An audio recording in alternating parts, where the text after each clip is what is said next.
రఘునందన్ పనిచేయకపోవడంతోనే దుబ్బాకలో ప్రజలు చిత్తుచిత్తుగా ఓడించారన్నారు మాజీ మంత్రి హరీష్ రావు.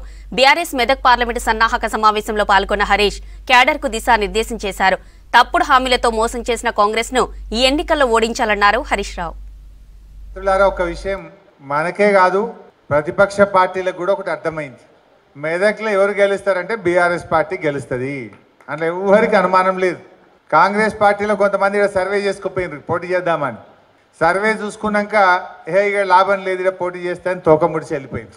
ఇవాళ బీజేపీకి వెళ్ళి అభ్యర్థి వచ్చిండు. ఆ అభ్యర్థి మంచోడైతే మొన్ననే దుబ్బాకలు గెలిపియాలి కదా.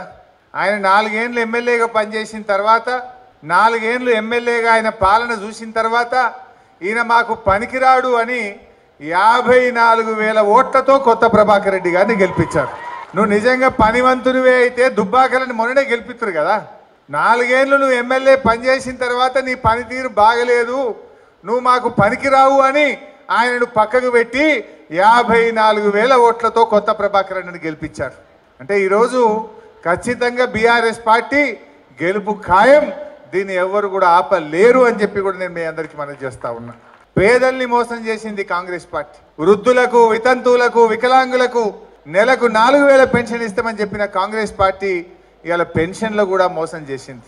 ఇవాళ ఒక్కొక్క పెన్షన్దారుడికి 8,000 రూపాయలు ఇవాళ కాంగ్రెస్ పార్టీ బాకీ పడ్డది.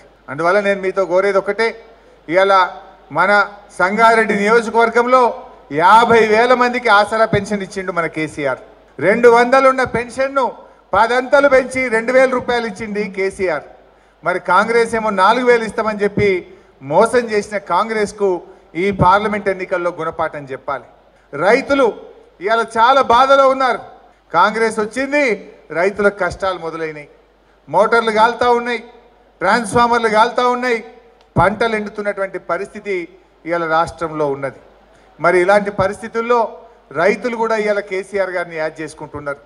కేసీఆర్ గారు ఉండగా మోటార్లు కాలలే, టైం మీద రైతు బంధు వచ్చిందా లేదా? అప్పుడు కరోనా भी आए लेकिन రైతు బంధు असली टाइम पे केसीआर साहब ने दिया.